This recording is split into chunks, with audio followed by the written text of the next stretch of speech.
My name is Helen. I'm 62 years old. And that Tuesday morning changed my life forever.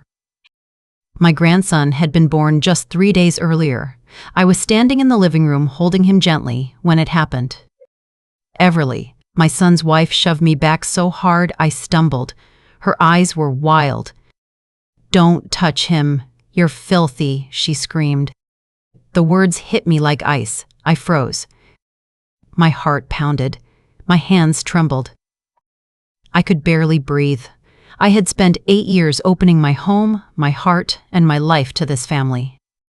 And this was what I got. Betrayal, wrapped in her sharp, venomous voice. I looked down at my grandson, safe in my arms, and wondered how someone could see me, the woman who had helped them, supported them, loved them, as nothing more than a threat. Michael, my son, stood frozen beside her, staring at me, speechless. I felt a mix of anger and heartbreak and a cold, sudden clarity. I couldn't let this pass. Something had to change. Every nerve in my body screamed. I wanted to yell, to cry, to retreat, but instead I swallowed the lump in my throat. I had to choose my words carefully. Words that would make them understand, words that would finally draw the line. Before I could act, I took a deep breath, steadied myself, and said 3 words to Michael that left both him and Everly stunned.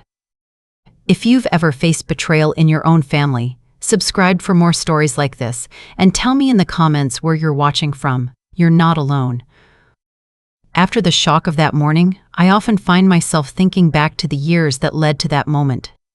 To understand how it all went so wrong, you need to know the life we had before Everly showed her true colors. My son Michael was our only child, and from the day he was born, he had been the center of our lives. He's always been bright, thoughtful, and stubborn in equal measure. When he married Everly, I welcomed her into our family with open arms. At the time, she seemed charming, polite, attentive, grateful. I wanted to believe in her. I had this unwavering hope that love and kindness could build bridges over any obstacle. 8 years ago, Michael and Everly moved in with us.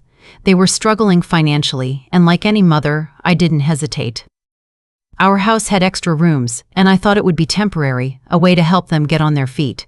Everly had just finished a short contract job, and Michael's small business had yet to turn a profit. I remember telling Martha, my best friend, though she lived a few streets away, that it was simply the right thing to do. Family should help family. I believed that with every fiber of my being. I still recall those first weeks vividly. I would wake early, brew my coffee, and watch the morning sun spill across the living room where Michael and Everly had set up a small nursery corner. The smell of freshly baked bread from the kitchen mingled with the aroma of my jasmine tea. These were ordinary days, ordinary joys. Yet, in hindsight, small fissures had already begun to appear. I've always been a morning person. I loved the quiet solitude before the household fully woke. I'd arrange fresh flowers in my favorite glass vase, a hand-blown piece from my mother, whose handwriting still lingered on an old note tucked behind it, for warmth and beauty, always. That note had been in my life for decades, and it felt like a tangible piece of stability amid the chaos of daily life. I placed roses, lilies, or sometimes peonies in that vase, depending on the season, and the blooms seemed to breathe life into the house. They became my ritual, my sanctuary, a small but persistent symbol of hope. Breakfast was my favorite time. The smell of toast, sizzling eggs, and the faint sweetness of marmalade filled the kitchen. I would hum softly while preparing it, watching Michael and Everly move about. Michael would read the newspaper, occasionally glancing up to comment on the day's news. Everly would sometimes linger at the counter, sipping tea, polite and seemingly affectionate. I tried to make their mornings comfortable, smoothing out little inconveniences. A chair slightly off, a cup misplaced, a newspaper folded incorrectly. Little things, really. But in those small acts, I hoped to communicate love, stability, and care. Sundays were special. We would all sit down for a family dinner. Martha and I would roast a chicken or lamb, set the table with our silverware and the heirloom china, and Michael would joke about his week while Everly poured the wine. It was a scene of ordinary happiness. I would glance around the table and feel a deep sense of pride. Here was my son, the woman he had chosen, and the life we had helped them build.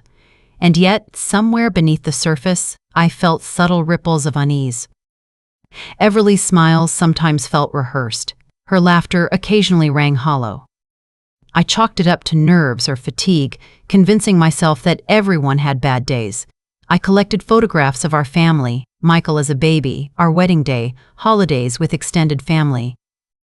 They lined the mantelpiece and dotted the walls, frozen moments of love and connection. I wore a silver ring I inherited from my grandmother, a piece that had always reminded me of my own strength. And there were letters, handwritten notes, thank you cards, little expressions of gratitude from friends and family. They were constant reminders of kindness, generosity, and the bonds that tied us together. I clung to them because I believed they represented a moral compass in a world that could sometimes feel harsh and unforgiving. But Everly's presence slowly began to shift the rhythm of the house. At first, it was small things, a sharp word muttered under her breath, a frown when I suggested rearranging a chair, a sigh when she found my flower arrangements too much. I dismissed them. Perhaps she was tired. Perhaps she had her own stresses. But the tiny cracks began to widen. I noticed the way she would stand over me in the kitchen, arms crossed, as if monitoring my every move. How she would redirect Michael's attention with subtle comments, ensuring he agreed with her and not me. Small manipulations, invisible to the untrained eye. I kept hoping my generosity would win her over, that patience and kindness could bridge whatever gap existed between us. I reminded myself that I had opened my home to her with nothing but love. I had offered a safe space for them to grow, for their marriage to flourish, and for my grandson to come into a home full of care and warmth. I truly believed that in the end, love and decency would prevail. Shopping trips with Everly were often telling, though I didn't realize it at first. A quick errand to the supermarket could turn into subtle disagreements about what brands to buy, what items were necessary, or how money should be spent. I would catch her rolling her eyes at prices I deemed fair or huffing when I reached for items she considered inferior. Even small gestures of hospitality, like offering her a cup of tea while I unpacked groceries, were met with impatience or thinly veiled irritation. Despite these undercurrents, my daily life carried on. I would read the newspaper in my chair, sip my tea, and try to maintain the warmth of the home. Michael often remained oblivious to these little tensions, lost in his own work, trusting that everything was fine because the house looked orderly, the meals were served, and the flowers bloomed in the vase I so carefully tended. I look back now and see the foreshadowing I missed. The hints were subtle, threaded into everyday moments that seemed harmless at the time. Everly's control over small routines, her quiet dismissal of my opinions, her insistence on dictating how our home should run, all of it pointed to the deeper betrayals that would come later. I wanted to believe in her, to believe in my son's choices, to trust that family bonds could withstand even small fractures. But beneath the surface, the tension was there, waiting, quietly building, like a storm gathering on the horizon. And I had no idea how soon that storm would break. Those 8 years had been full of love, ordinary joys, and careful rituals. And yet, in the background, Everly's presence had been testing every boundary, every act of generosity, every ounce of patience I could muster. I clung to hope. I told myself that kindness, patience, and understanding would carry us through. But deep down, I knew something was shifting. And in the coming days, I would learn just how much my faith in family and my own generosity could be taken for granted. The baby had arrived 3 days earlier, our grandson. A tiny, perfect bundle with eyes that seemed far too wise for his age. I had been so excited, imagining all the mornings I would spend holding him, watching him grow, and teaching him the little things that matter in life: kindness, patience, respect. The house was tense from the moment they brought him home. Everly's rules were strict. No noise, no visitors, strict feeding schedules, precise nap routines. I did my best to follow them, to keep the house calm, to respect her boundaries. I tiptoed through my own home like a guest in someone else's space. Even so, I wanted to be present for Michael, for my grandson, for the family I had loved and protected for decades. That Tuesday morning began like any other, or so I thought. I was in the living room, softly humming while I held our grandson, adjusting his blanket, watching the sunlight spill across the room. The house felt quiet, fragile, suspended in this delicate new life. Then it happened. Everly appeared in the doorway, her expression sharp, her hands on her hips. "Helen, don't touch him," she barked. Her voice was loud, harsh, full of accusation. "You're filthy." I froze. My arms stiffened around my grandson, my chest constricted. Filthy. The word echoed in my mind. How could she say that to me? To the woman who had opened her home to them for 8 years, who had nurtured them, loved them, and supported their marriage. I could barely process the betrayal. She shoved me. Not gently, not as a warning. Hard, enough to make me stumble back. My heart pounded, the room tilted. I felt my entire world shift in that instant. Shock. Hurt. The kind of hurt that lodges itself in your chest and refuses to leave. Michael stood frozen beside her, mouth slightly open, eyes wide. He had no words. I could see the confusion, the hesitation, the inner struggle. He loved Everly, yes, but he also knew me. He knew the woman she had just humiliated. And yet, for reasons I couldn't yet understand, he stayed silent. I looked down at my grandson.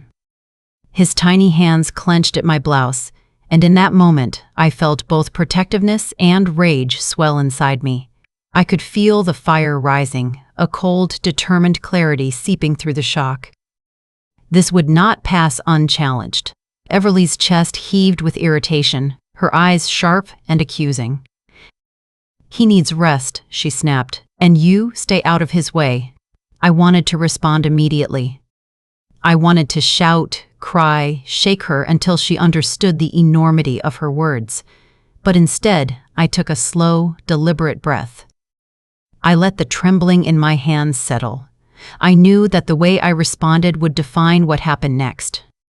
My dignity, my voice, my authority as a grandmother and as a mother had to remain intact. I looked at Michael again. His face reflected the same storm of disbelief I felt, but more muted. He had the choice in that moment to stand with me, to correct her, to speak the truth. I knew that words alone would not be enough. I would need precision, timing, and the courage to finally draw the line. I felt the house tilt around me. The quiet hum of the refrigerator, the soft rustle of curtains in the breeze, the faint smell of coffee from the kitchen, all of it faded into the background. All that remained was the stark, unbearable clarity of the moment. The woman I had welcomed into my home had crossed a line, and I would not let her undo everything I had built in the name of family. That clarity solidified into resolve. In that suspended, unbearable moment, I realized I had to act. I had to make Michael understand, not just the injustice of her behavior, but the betrayal of trust that had been unfolding quietly over years. I had to draw a line that could never be crossed again. I closed my eyes briefly, took another deep breath, and prepared myself. When I opened them, I could see Michael searching for words. He didn't know what to say yet, but he would hear me, and soon Everly would understand that her actions had consequences. I knew exactly what I would say to him. 3 words. Simple, yet devastating, enough to make him pause. Enough to make them both realize that the rules of our house and of respect had just changed forever. After that morning, the air in the house shifted. Even when Everly wasn't speaking, I could feel her presence pressing in, like a storm cloud lingering over the rooms. Every movement, every glance seemed calculated. I started noticing patterns I had ignored before. The way she would quietly reposition objects, how she monitored Michael's reactions, and the sharpness in her voice whenever I tried to offer advice or assistance. At first, I tried to excuse it. Perhaps she was tired. Perhaps the newborn had made her anxious, but the little signs began stacking up until the picture they formed was impossible to dismiss. Everly had a way of asserting control without ever raising her voice, unless, of course, it suited her dramatic flourishes. She had begun leaving receipts in plain sight, bills for items that were unnecessary or extravagant, knowing I would see them. Letters, subtle notes, even small gifts for Michael and the baby, all carried her fingerprints of entitlement.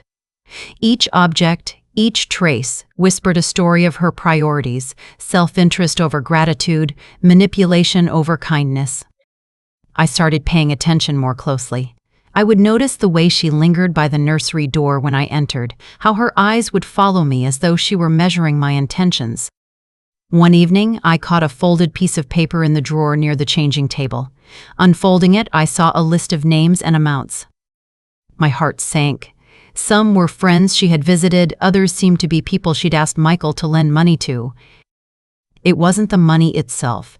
It was the pattern of secrecy, the way she curated appearances while bending reality to her advantage. The whispers began too.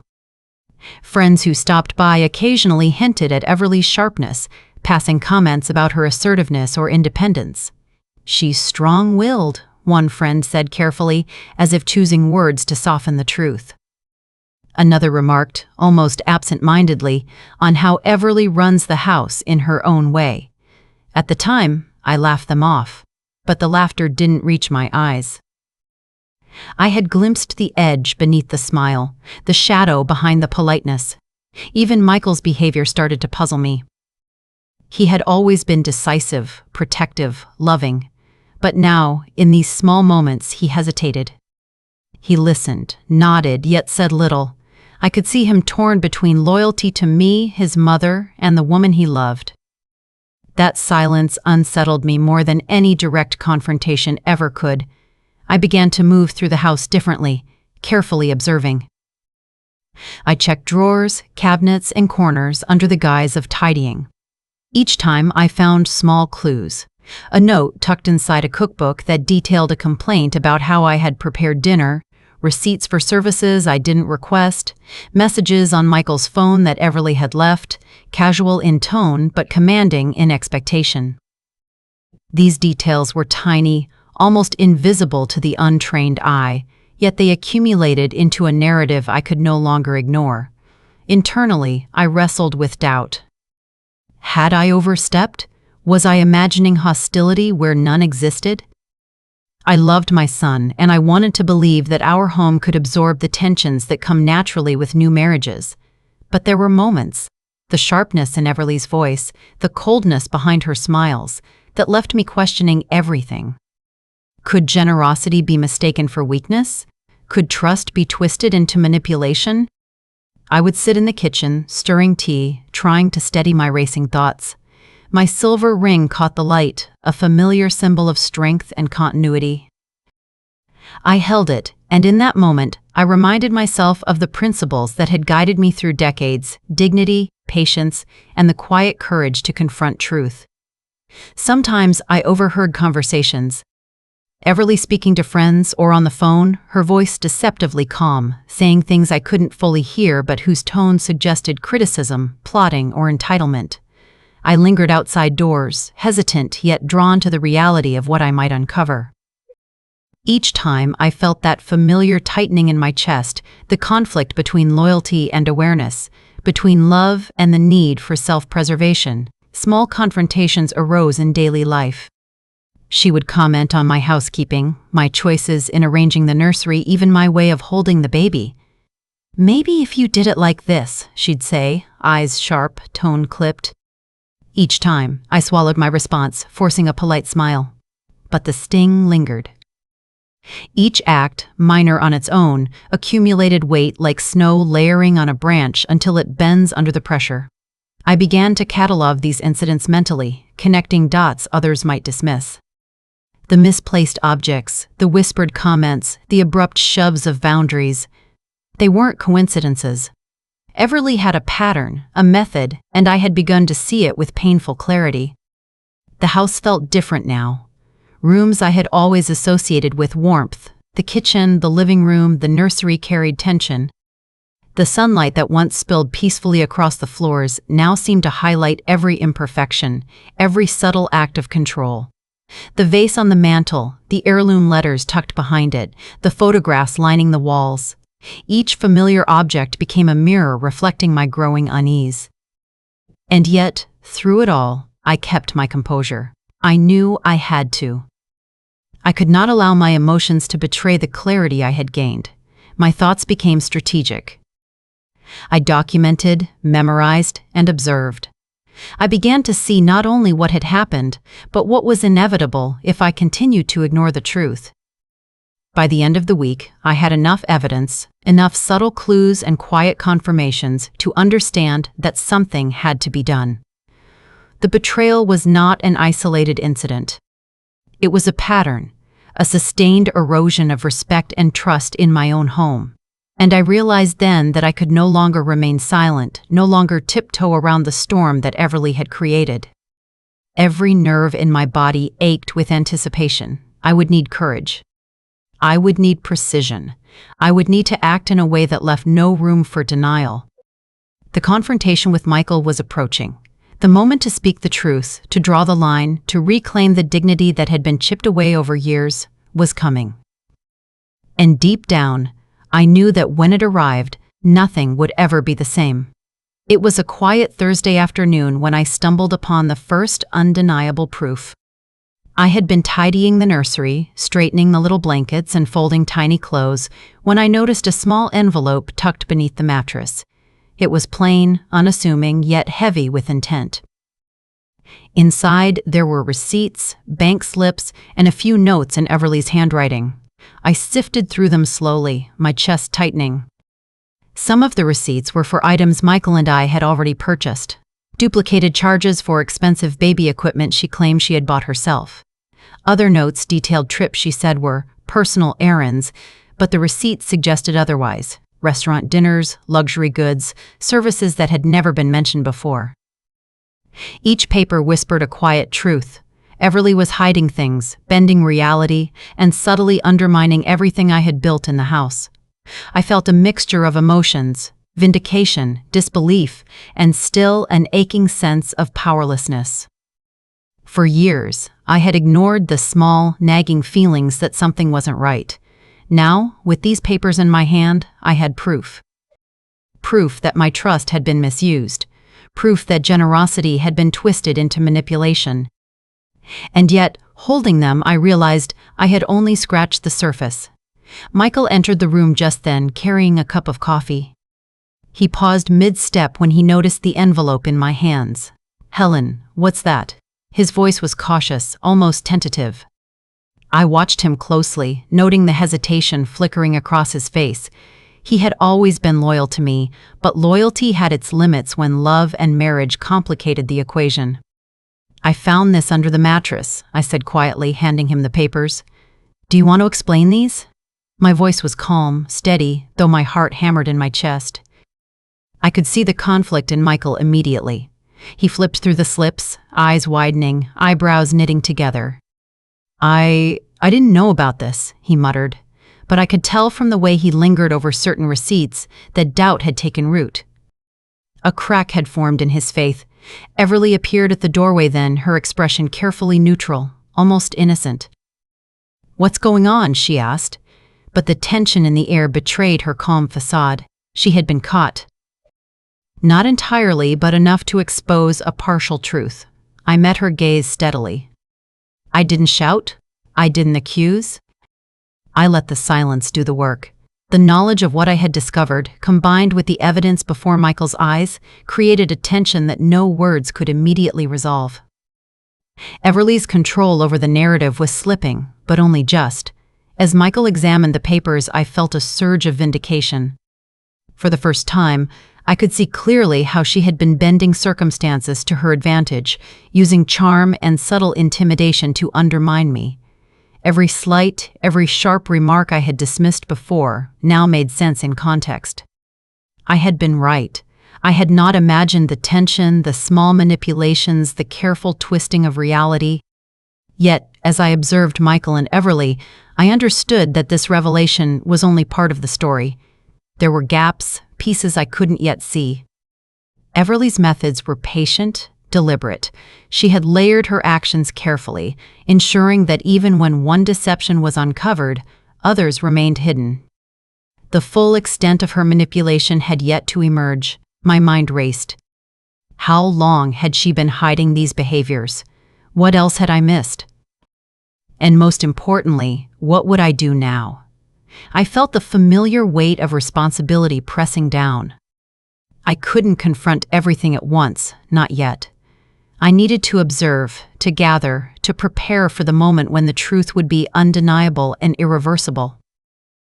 Michael's reaction told me that the tension was spreading. He wanted to protect his wife, of course, but he also recognized, subconsciously at least, that the trust in our household had been breached. He was conflicted, torn between the love for his spouse and the loyalty he owed me, his mother. And in that conflict, I saw a subtle opening, a moment that could tip the balance toward clarity and justice. Everly's posture betrayed her too. She tried to mask it, a half-smile curling at the edges of her lips, but her eyes flickered, sharp and calculating. She knew she had been caught partially, but she also knew she had layers yet unseen. That realization chilled me, because I understood then that the battle was far from over. I carefully placed the receipts and notes back in the envelope, keeping my composure. This was just the beginning. A partial truth had been revealed, enough to shake the household, enough to awaken awareness. But I sensed the larger story. The one that would ultimately expose Everly completely was waiting, hidden beneath layers of careful deceit. And as I stood there, silent, observing the two of them, I felt the simmering tension coil in my chest like a spring. The next steps had to be precise. The full revelation would come, and when it did, it would change everything. Everly had shown a crack in her armor, but the fortress remained. And I knew I would need all my strength, patience, and cunning to see the truth through. The days after the partial reveal were tense beyond anything I had experienced in years. Everly's behavior shifted, almost imperceptibly at first. Then, with a boldness that was impossible to ignore, she began to assert herself everywhere in the kitchen, in the living room, even in the nursery. Every corner of my home became a battlefield for control. She would leave doors open or close strategically, dictate when I could enter rooms, or insist that the baby's feeding schedule be followed to the letter, rules she enforced with a sharp glance or an imperceptible sigh. Guests were subtly discouraged. Casual visits turned awkward, and I could sense her attempts to isolate me from anyone who might support me. I had opened my home for family, for love, for unity. Now it felt like a cage, and I was the one trapped inside. Michael began to notice the tension too, though he still seemed torn. He would frown when Everly barked orders, yet he often chose silence, unsure where his loyalties should lie. Every conversation I tried to have with him became a delicate dance. "Helen, she's just stressed with the baby," he would say, voice hesitant. But I knew better. I could feel the patterns, the subtle manipulations that had been building for years. I wasn't imagining this. The house had become a minefield. Even small symbolic objects became arenas of conflict. My favorite glass vase on the mantel, the one I had inherited from my mother, was relocated repeatedly, replaced by decorative objects Everly insisted were better for the baby's room. Family photographs were subtly shifted so that she appeared in the foreground, framing herself at the center of every memory. Letters from friends and relatives, once displayed proudly, were tucked away as if they had lost importance. Each alteration, small as it seemed, carried a message. This is her space now, and my presence was an inconvenience. I felt humiliation creeping in, a cold, heavy weight pressing down. How had generosity led to this? How could the woman I had welcomed, who I had trusted with our family's happiness, treat me with such open disregard? The betrayal cut deep, sharper than any argument could. And yet, amid the hurt, a spark of determination grew. I refused to be a victim in my own home. I began strategizing, carefully observing Everly's patterns, noting every moment of control, every whispered complaint, every subtle insult. I cataloged her manipulations in my mind, connecting them to the receipts, the notes, and the subtle incidents I had already uncovered. The strategy wasn't about confrontation yet, it was about understanding, about preparing for the moment when I could reclaim the house and my dignity without leaving room for denial. Conflicts with Michael escalated. He wanted peace, yes, but I wanted fairness. "Michael, you need to see how she's treating me," I said one evening, holding a letter Everly had written complaining about me. His brow furrowed, lips pressed together. "Helen, I don't want to fight," he replied, voice low. "But this isn't just fighting.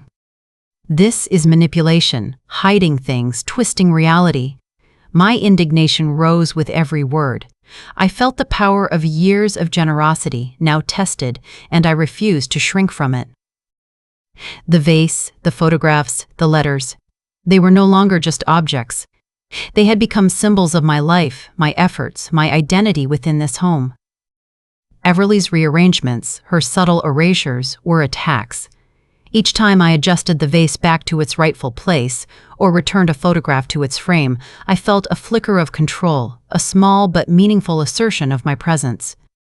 Every action, every gesture was a statement. I am still here. I am still Helen. I began having internal conversations, steadying my nerves, reminding myself of the dignity I had maintained through decades. I thought of my mother, who had taught me patience but also the courage to stand firm. I reminded myself that humility does not mean surrender. I told myself that I would not allow humiliation to define me. Everly may have tried to rewrite the rules, but I had the power to reclaim my life within these walls. There were moments when I felt cornered. I would retreat to my room, sit with my tea, and let the quiet comfort of familiar objects. The silver ring I always wore, the letters tucked safely in a drawer, the photographs of my life, remind me of who I was. Each item became a talisman, a reminder that generosity, while often exploited, was never weakness. I could harness that generosity, tempered now with awareness, as a source of strength. Everly's manipulations grew bolder. She would comment on my cooking, criticize the way I held the baby, question the decor, and even dictate small social interactions as if she were the head of the household. She didn't shout every time. No, that would have been too obvious. Instead, she used subtle tones, veiled glances, quiet insinuations. It was a precision I had to study and understand. I also had to navigate Michael's hesitation carefully. He loved his wife, but he also loved me. I needed him to see the truth without him feeling that loyalty was divided unfairly. I spoke calmly, with reason and evidence, showing him receipts, notes, and the small manipulations I had documented. Each piece of proof became a thread in the larger tapestry, hinting at the depth of Everly's deception. The emotional stakes were high. I felt betrayal, humiliation, exhaustion, and anger all at once. Yet, through it all, I held on to courage. I reminded myself that dignity was not given, it was maintained. I reminded myself that respect could be demanded, that manipulation could be exposed, that generosity could coexist with boundaries. By the end of the week, the tension had reached a boiling point. Every glance, every whispered comment, every subtle shove of authority made it clear Everly had misjudged her power. She had overplayed her hand, even if she didn't realize it yet.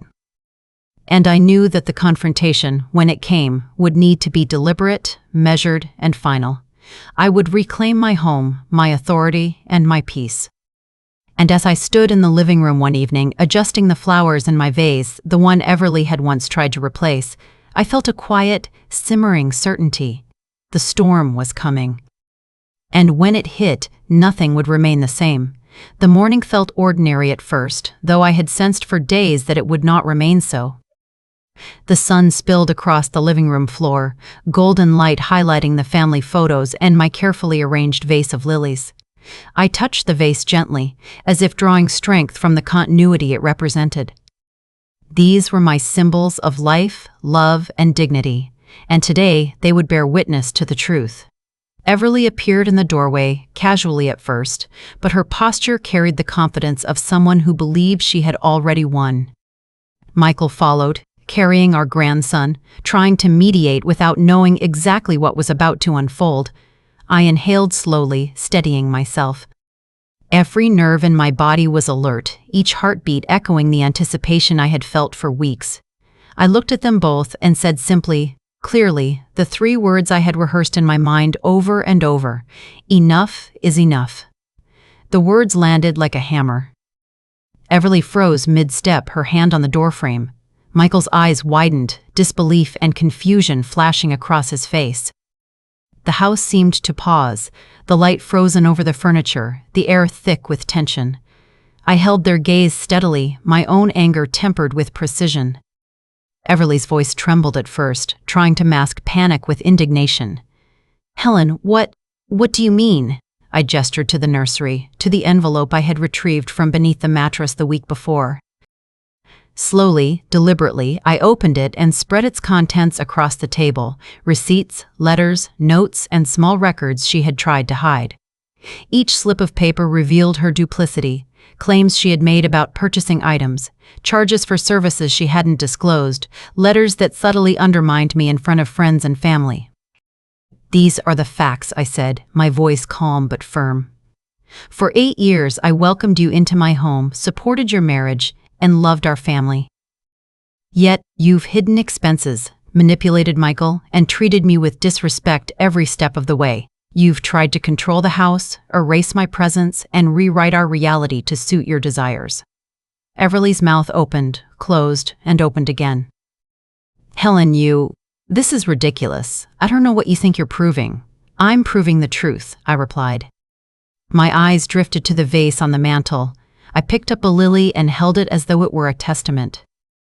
"These flowers, this vase, the letters from friends and family, the photos of our lives, they are not just decoration. They are the proof of the care and generosity I have given. And each time you moved a photograph, discarded a note, or tried to erase me from our home, you betrayed that trust." Michael stepped back, swallowing hard. He looked from the vase to the papers, to Everly, and finally to me. I had no idea it was this bad," he whispered, guilt flickering in his eyes. "You didn't see because she hid it," I said, voice steady but cutting. "She hid it so you wouldn't, so she could manipulate you and control the narrative. But I see it. I always saw it." Everly's composure began to crack. She gestured wildly. "Helen, that's not fair. You're twisting everything." "I am not twisting," I said, lifting a photograph of Michael as a child, smiling in the sun with me beside him. "This is reality. You have treated our family's generosity as weakness. You've treated love as entitlement. You've tried to erase me, to rewrite the rules of our home. And now, Michael, you see it too." Michael swallowed again, nodding slowly. The weight of realization pressed down on him. I could see it. The recognition of betrayal, the guilt for not noticing sooner, the quiet horror of understanding how deeply Everly had manipulated him as well. Everly's voice grew louder, more desperate. "This is ridiculous. You're embarrassing me, our family, our son. You have no right." "I have every right," I said, my tone unwavering. "This is my home. This is my family, and I will not stand by while you disrespect it or me. Enough is enough." The symbols of our lives, the vase, the letters, the photographs, stood as witnesses. I moved to the mantel and straightened the vase, letting it glimmer in the morning light. I picked up a folded letter from my mother and placed it beside the photographs, as though connecting the past with the present, a bridge of continuity and truth. Each object reinforced the evidence I had laid out, tangible proof of the integrity I had maintained versus the deception Everly had employed. Everly flinched at the sight of the papers and objects together, the clarity of their message undeniable. For a moment, the confident woman who had attempted to dominate our household faltered. Her hands trembled slightly, and I knew that the facade was breaking. Michael, still holding our grandson, finally spoke. "Everly, why?" His voice was low, filled with pain, confusion, and an ache for honesty. Her eyes darted between us, the papers, the symbols of the life she had tried to erase. She faltered, words catching in her throat. It wasn't like that, she stammered. Wasn't like that? I echoed, voice firm. You hid, manipulated, and disrespected. And now, you see it cannot be denied. I could feel the tension peak, every emotion in the room stretched taut. And then, for the first time, Everly lowered her gaze. I saw the acknowledgement flicker, subtle but unmistakable. The truth had been revealed, and she could not spin it anymore. I took a deep breath, my chest swelling with the weight of vindication and dignity reclaimed. From this moment forward, I said, voice calm but resolute, I set the rules in my home. Respect me. Respect this family. Or you are no longer welcome here. Michael looked at me, a mixture of guilt, relief, and awe in his eyes. He finally understood the depth of what had transpired, and I could see him grappling with the consequences of his inaction over the years. But for the first time, he also recognized my authority, my courage, and the cost of generosity that had been exploited. Everly's composure broke completely. She tried to speak again, but the words faltered. She had been exposed. The letters, the receipts, the photographs, the vase, all of it, worked in concert to reveal her lies, her manipulation, and her lack of respect. I moved closer to Michael and our grandson, letting the symbolism of family surround us. The vase gleamed, the letters rested beside the photographs, and I could feel the years of care, patience, and love crystallize into a moment of undeniable truth. The confrontation ended not with shouting, but with the quiet weight of clarity. Everly had been exposed, Michael had seen the truth, and I had reclaimed my dignity. The objects around us, the vase, the letters, the photographs, the heirlooms, stood as silent witnesses to what had been hidden and what had now been revealed. In that moment, I understood the power of patience, observation, and courage. The betrayal had been real, deep, and painful. But the truth, once assembled and displayed with precision, could not be denied. The house, my home, was restored, not just physically, but morally. And for the first time in weeks, I felt the release of tension, the sense that the scales of justice, however delayed, had finally balanced. The morning after the confrontation felt surreal, almost unreal, as if the house itself was taking a long, deep breath. The sunlight poured through the windows, but it no longer seemed sharp or accusing. It was warm, forgiving, familiar. The vase on the mantel gleamed softly, the lilies I had arranged days earlier still fresh, symbols of continuity and calm amidst the storm that had just passed. Everly didn't linger. By late morning, Michael had spoken firmly with her, setting boundaries she could no longer ignore. She packed her things quickly, claiming errands and business meetings, but I knew her pride had been bruised beyond repair. She left with a tense, forced smile, glances flicking toward the nursery and the photos on the walls. The very symbols she had tried to manipulate and erase now standing firm against her. Word of her behavior had begun to ripple through our small circle, and I sensed that social embarrassment would follow. The carefully curated control she had wielded so confidently for years was finally gone. Once she was gone, the house felt lighter, freer. I walked slowly through each room, touching the familiar objects that had become my allies. The vase on the mantel, the letters from friends and family tucked safely back in their drawer, the photographs of years spent together. Each one reminded me that generosity, patience, and love, though tested, had not failed. I had endured, observed, and acted with dignity, and that truth was unshakable. Michael lingered in the living room, holding our grandson. His face reflected a mix of guilt, relief, and understanding. "Mom," he said quietly, "I should have seen it sooner." "I should have," he trailed off, and I placed a hand on his shoulder. "You didn't see because you didn't know," I said gently, voice steady. "We all do things we regret, Michael. The important part is that you understand now, that you learn from it, and that respect is restored."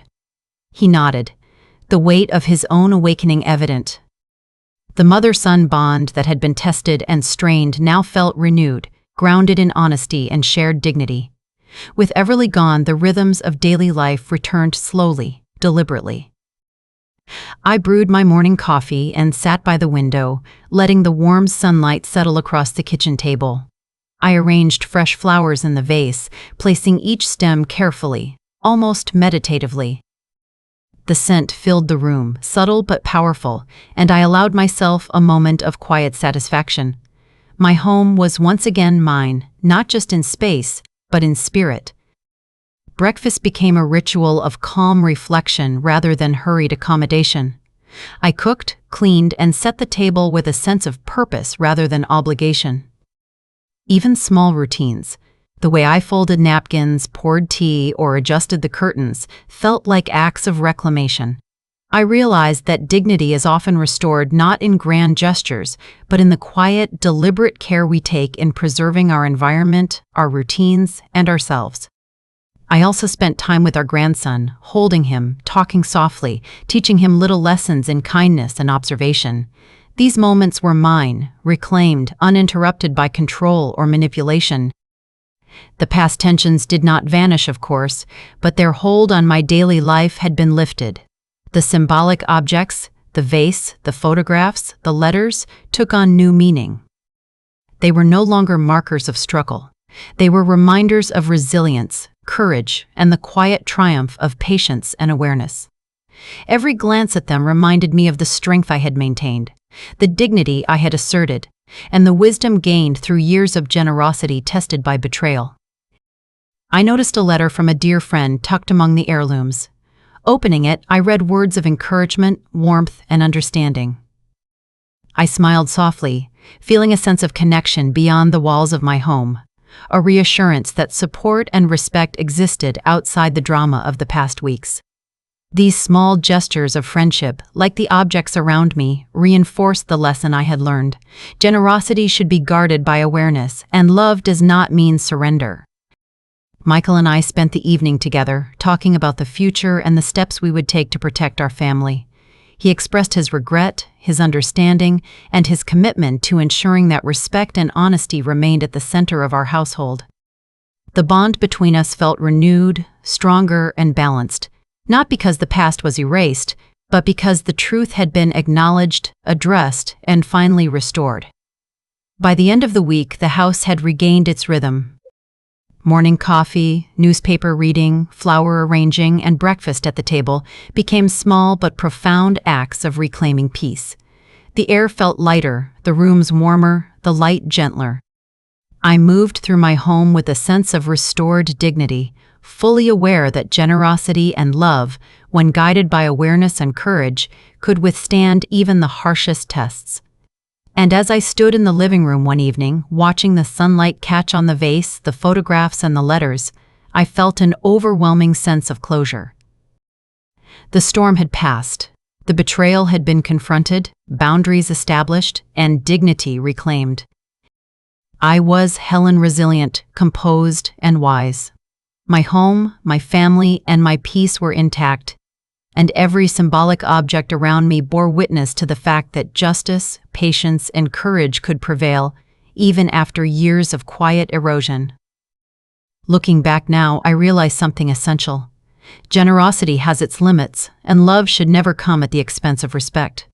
For years, I gave freely, my time, my home, my heart, believing that kindness alone could sustain a family.